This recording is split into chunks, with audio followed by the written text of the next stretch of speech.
Hi Essex, and welcome to the next lesson in writing a scientific report. It's Thursday the 14th of January. It's been really interesting seeing your photographs.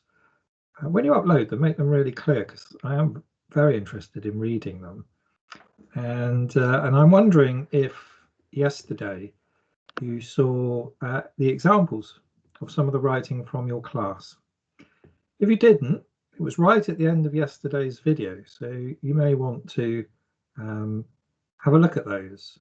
Are they good examples? What's good about them? If we're given feedback, what would you suggest they change?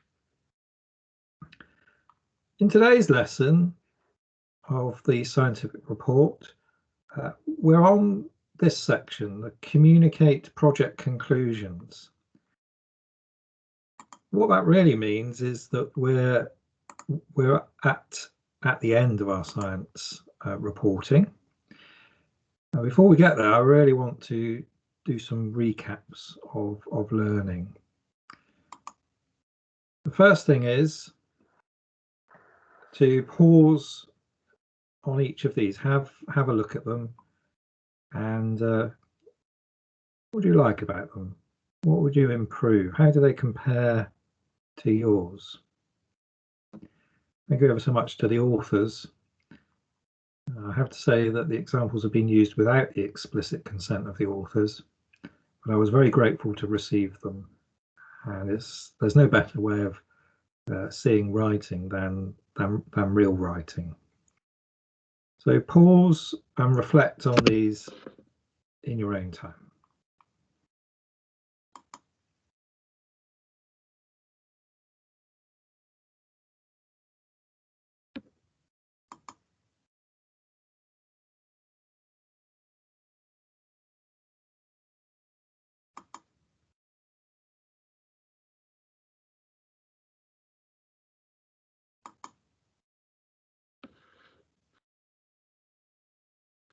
Thank you for those pieces of writing. I really hope that if you're thinking how are you going to develop your drafts as you come through to prepare for a final write, I hope they were helpful. So once again, we're now ready to think about how we bring this report all together. And before we do the conclusion, I really want to encourage and give you the opportunity to reflect and edit on your previous writing. So we started writing the scientific aim. So writing an introduction, and we've called this the aim. The idea is to summarize the questions that this field study will research, summarize the project, and discuss how it addresses key questions. So what was it that you were trying to find out? Investigate fungi, investigate changes in the woodland floor over time, investigate the connections between things. I think Maya did that in her writing, which I think is a really important idea, the fact that everything in the woodland ecosystem is connected. And if you remember, when we were holding the string, that if any one part was dropped, the web, the ecosystem web, very quickly dissipated and collapsed. And finally, briefly explain your study. But at this point, you're saving the details for the method and the results sections of your report.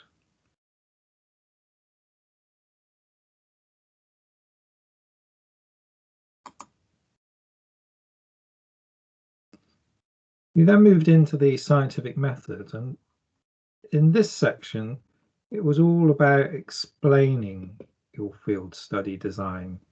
We gave it the title Scientific Method.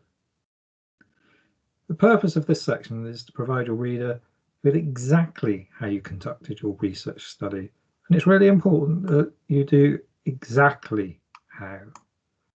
Explain all of the materials used and the exact procedure. Now, the materials can, in fact, be done as a bullet point. So in terms of your writing, there's not potentially a lot you can say for example, about string and sticks. But how you use them is really important. So you may want to highlight to your reader the materials they need to have handy, but then look at the exact procedure that you then used. What was the purpose of the string? What was the purpose of the sticks? What were you hoping to gain by choosing the tree as the center of your ecosystem? And then describe the exact method you used. Write this clear, concise, detailed setup. If you're writing as scientists, essentially this is a report. Write down step by step a set of detailed instructions on how you did the study. Include descriptions of all measurements and how they were recorded. And that doesn't just mean measurements of length, as in the group who did the mapping out of the woods. It could be other measurements that you might interpret as, for example, drawing fungi or your quadrant position and noting down where it was relative to other landmarks within the woodland setting. Describe any steps you took to be precise and accurate. Did you make the quadrant a particular size? Did you observe your quadrant from the same orientation each time you visited it? Did you take care when you were moving around the woods to walk and be careful to preserve the woodland ecosystem, avoiding running, avoiding being overly loud because that would disturb the animals within the ecosystem? Whether you can see them or not, they're undoubtedly there. Include any notes of caution. What do you need to take extra care of? So there are a few procedural things that you can take care of. For example, we've talked about putting your quadrant in a way that's not on a direct thoroughfare. You don't want it trampled by other groups of scientists or other people using the woods for recreation. So you put it slightly out of way, off the beaten track, as it were. You don't want to destroy the fungi, for example. So if you're investigating what happens when you move it, for example, because you might have this theory, this hypothesis that it's going to release spores. You know something a little, you've read something about its reproduction. But what you don't want to do is be jabbing it with the stick or stomping it with your foot, because that's going to destroy the fungi. It's going to sort of really destroy any sense that you're going to get accurate and meaningful results. So you take care around that ecosystem, you take care around that organism. And remember, the goal of this section, the section all around the method, is so the reader can repeat exactly what you did in your study. And this is going to be really important, because the ones that I've been able to read on the pictures, I think there are details left out of some of them. I would really encourage you to go back through. A good way of testing this is to read out your method to somebody who wasn't there, a family member. Can they repeat back to you how they would undertake that study? Or are they left somewhat bemused with more questions than answers?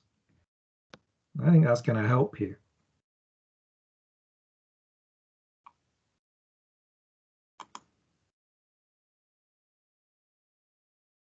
We then moved on to the results section. The feedback was that potentially it was quite an easy section, and I wonder if we might have been maybe a little bit cautious about this section, because in fact the report section is the bulk of a scientific report. This is the section in which you describe the results, the efforts, the outcomes, the illuminations of your field study. This is where you get the chance to present your data, whether that's graphical data, tabulated data, charts, diagrams, the pictures that you did, the labeled pictures, and concise description.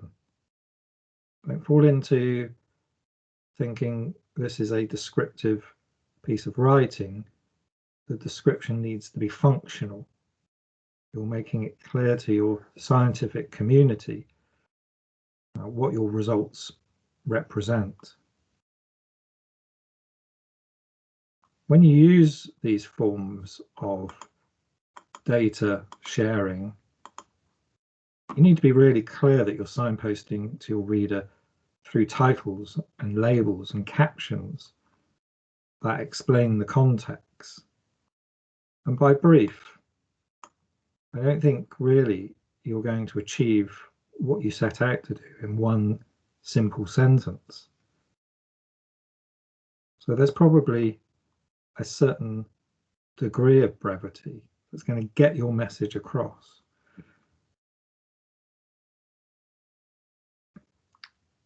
At this point, you may also do any backup research. So have you been on the internet? Have you looked up the fungi that you found and get some additional resources, some additional background, some additional vocabulary? You can use field photographs, and I've given you a few of those. And this is where you discuss the meaning of your results in depth. What does it all mean? Help people understand about the fungi and the place they have in the cycle of life, how they help degrade and break down the sort of organic leaf matter so that the nutrients can go back into the soil. Explain how the web is so interconnected. There are things that are absolutely vital, like the sunlight and the water. But there are other things that are not so obvious, that are so important that you take them out, that the web starts to crumble. And the beauty of the tree, the mighty tree, as being the center of the ecosystem in that project. At this time of the year we did the study, people would say the trees are dead. They're not adorned by leaf. But trees are very much alive, and they're very much a key part of the woodland ecosystem.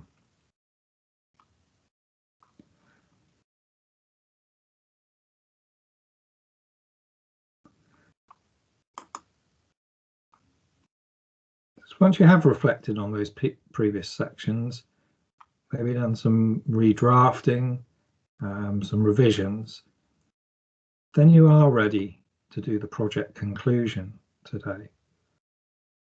And in this conclusion, what you're doing is you're summarizing the study and what your results told you. What did they tell you about the ecosystem? What did you learn? What did you understand? What would you like to share with your scientific community? Restate what you set out to research, the questions that you had, the things that you wanted to find out, things you were intrigued about. Do you give your reader some just brief description of any pitfalls or challenges? Because you've gone ahead, you're forging the way.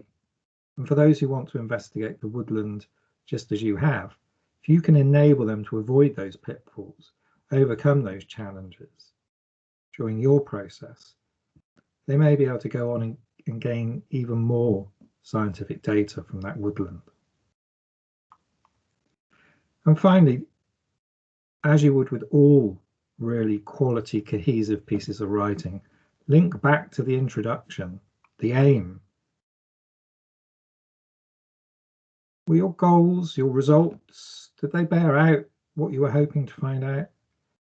Have you met the the scientific investigation aims. So here you were thinking of the fungi, the other organisms within the field study of a woodland ecosystem. So you're going to pause and spend some time on the conclusion. And if you haven't already, spend some time on editing and making revisions to your previous sections.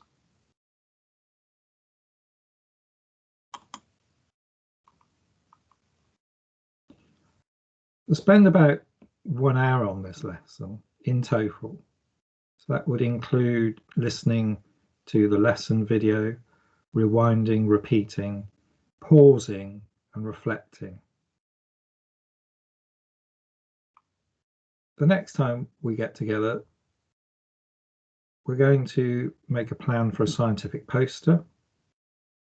And very importantly, we're going to get ready to do a final version.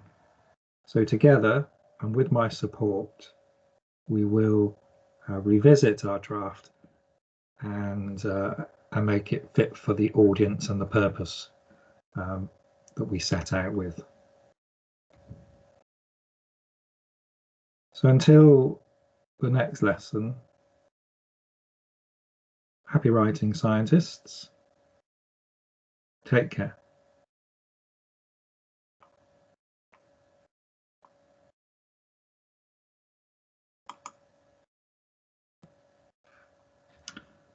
If you want to stay with this video today and have a look at some of your classmates' writing, then do go through this, pause the video, reflect on their writing. What are the strengths of it? What would you develop? A lovely single paragraph plan here, put together into a paragraph, and this accompanying diagram